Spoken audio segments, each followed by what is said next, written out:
वन्ना मिन्ना सालियून, वो नेकोकार जन्नत हम में इंसानों की जन्नत में होंगे। हम इंसानों की जन्नत में, मतलब ये है कि वहाँ अल्लाह ताला ने एक ऐसा अजीब सिस्टम बनाया कि जन्नत एक मियाँ बीवी की इकट्ठी होगी। वहाँ ये नहीं है कि जन्नात वगैरह इस तरह इकट्ठे होंगे, हत्ता कि इंसानों में भी जो माँ बाप है, इंसानों में भी जो माँ बेटी है, इंसानों में भी जो बहन भाई हैं, इनको मुख्तलिफ औकात में गाहे बगाहे मिलाया जाएगा।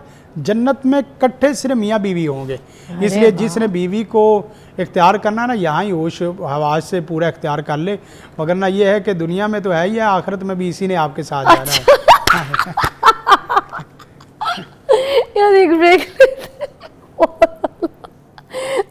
वन्ना मिन्ना सालियून, वो नेकोकार जन्नत हम में इंसानों की जन्नत में होंगे। हम इंसानों की जन्नत में, मतलब ये है कि वहाँ अल्लाह ताला ने एक ऐसा अजीब सिस्टम बनाया कि जन्नत एक मियाँ बीवी की इकट्ठी होगी। वहाँ ये नहीं है कि जन्नात वगैरह इस तरह इकट्ठे होंगे, हत्ता कि इंसानों में भी जो माँ बाप है, इंसानों में भी जो माँ बेटी है, इंसानों में भी जो बहन भाई हैं, इनको मुख्तलिफ औकात में गाहे बगाहे मिलाया जाएगा।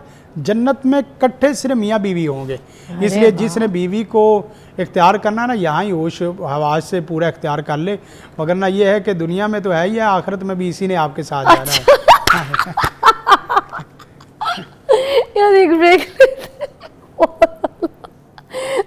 अभी शफीक साहब ने ब्रेक से पहले हमें जो बात बताई वो ये थी कि जन्नत में हमें हमारे भाई बहन, बेटा बेटी, माँ बाप, ये सारे रिश्ते जो है ना, आपकी इनसे मुलाकात करवाई जाएगी किसी न किसी तरह, मगर जो आपके साथ जन्नत में होगा वो होगा आपका लाइफ पार्टनर।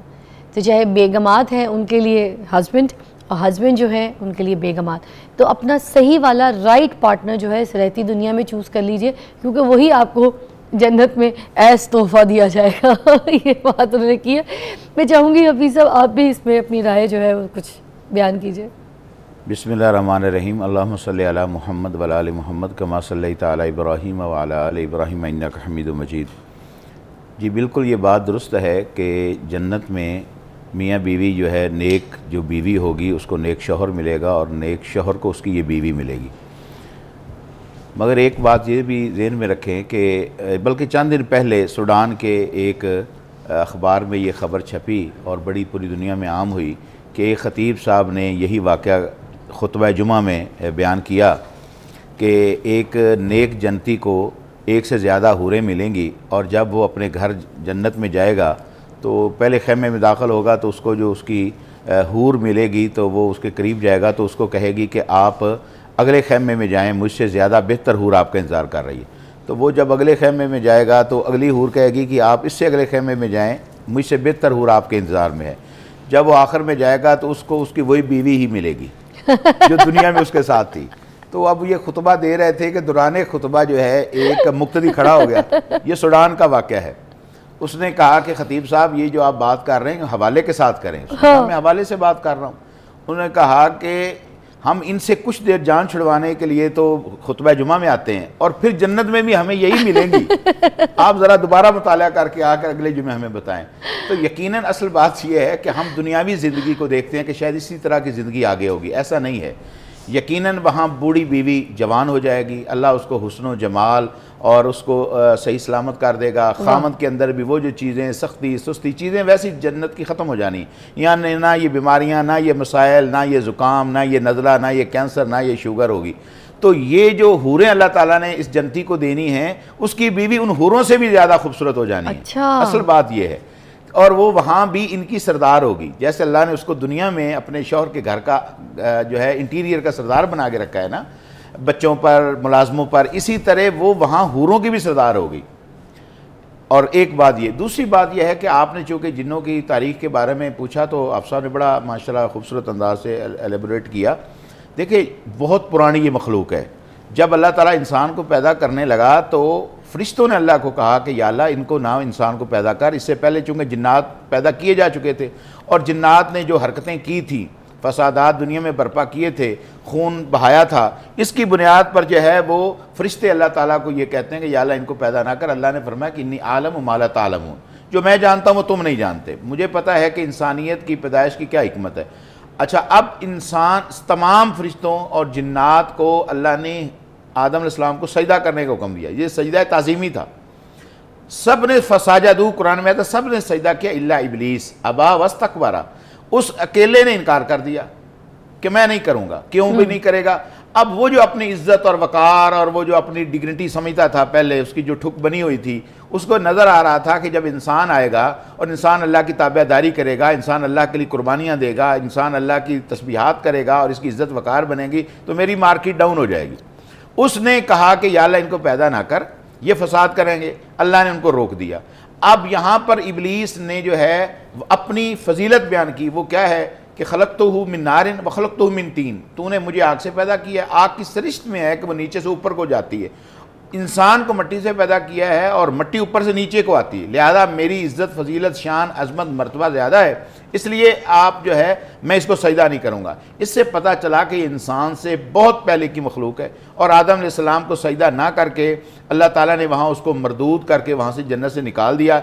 इला यौम युबअसून, कुरान में आता है कि क़यामत तक वो अब मुकाबला करेगा आदम की औलाद का। अच्छा, हर जगह पर उनको भटकाएगा। अच्छा, ये जो जिन्नात, जादू, नजरेबाज, ये जितने मसाइल हैं, ये इनकी भी बुनियाद शयातीन से शुरू होती है, शैतान से शुरू होता है।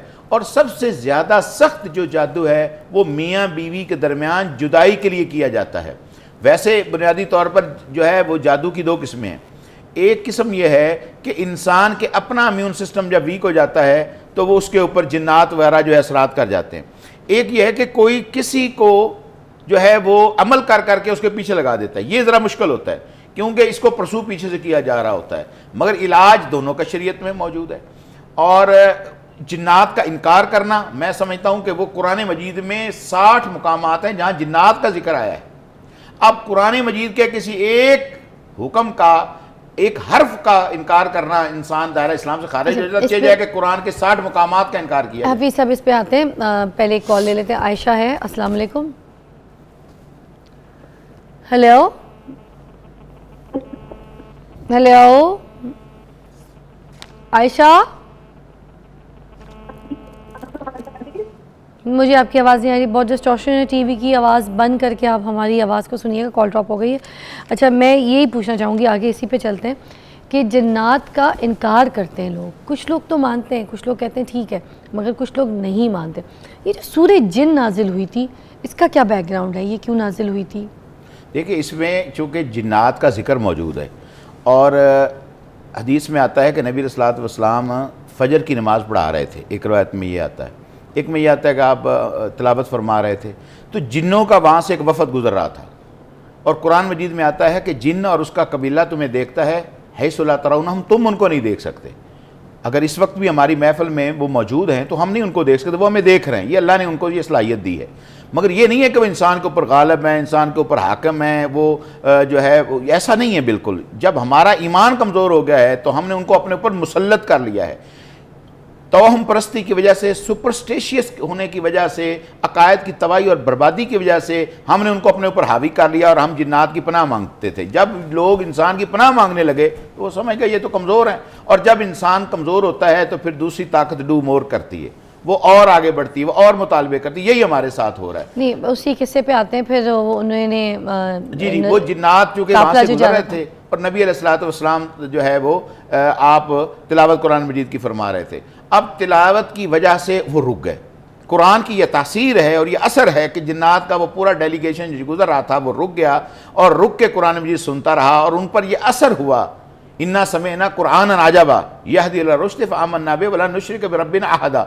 उन पर असर यह हुआ कि वो उस कुरान की बरकत से नबी अलैहिस्सलाम पर ईमान ले आए, कुरान को सच्ची किताब मान लिया, रसूलुल्लाह को अपना पैगंबर मान लिया और ईमान ले आए और अपने कबीले में भी जाकर कहा कि हमने अजीब व गरीब अल्लाह का कलाम सुना है, हम उस पर ईमान ले आए हैं। वला नुश्रिक बिरब्बिना अहदा, अब हम कभी किसी के साथ अल्लाह की ज़ात और सिफात में किसी को शरीक नहीं करेंगे। क्यों? नबी पर ईमान ले आए थे ना। नबी, हर नबी का काम ही ये है कि वलक़द बअसना फ़ी कुल्लि उम्मत रसूला अन इअ्बुदुल्लाह वज्तनिबुत ताग़ूत। हर नबी पैगंबर रसूल की आमद का मकसद ये है कि लोगों को लोगों की गुलामी से निकाल कर एक अल्लाह का गुलाम बनाए, उसका इबादत गुजार बनाए। अब जिन्नात ने जो ही रसूलुल्लाह सल्लल्लाहु अलैहि वसल्लम से कुरान सुना तो वो ईमान ले आए और हर तरह के शिरक से उन्होंने इनकार कर दिया। सूरह जिन का चूँकि जिन्नात का इसमें जिक्र है और जिन्नात के इलाज के लिए भी ये बड़ी सूरत जो है वो बड़ी मौसर है। वैसे तो ये जो नाजिल हुई सूरह जिन, इसका बैकग्राउंड मैं आपसे जानना चाह रही थी, मेरा इसका सवाल ये था। बैकग्राउंड यही है कि बाकायदा वो जो कुरान का हिस्सा सुना, फिर अल्लाह ने इसमें उसका जिक्र कर दिया जिन्नात का, कि इस वफद का पूरा उसमें जिक्र हुआ, यही इनका शान नज़ूल है। और इसी को अल्लाह ताला ने जिन्नात जादू के इलाज के तौर पर भी जो है वो इस जो है वो किया जाता है। ठीक है, एक ब्रेक लेते हैं, ब्रेक के बाद आपको दोबारा ज्वाइन करते हैं। आज हम जिन्नात और काला जादू के ऊपर बात कर रहे हैं। Will take your calls as well. Take a break.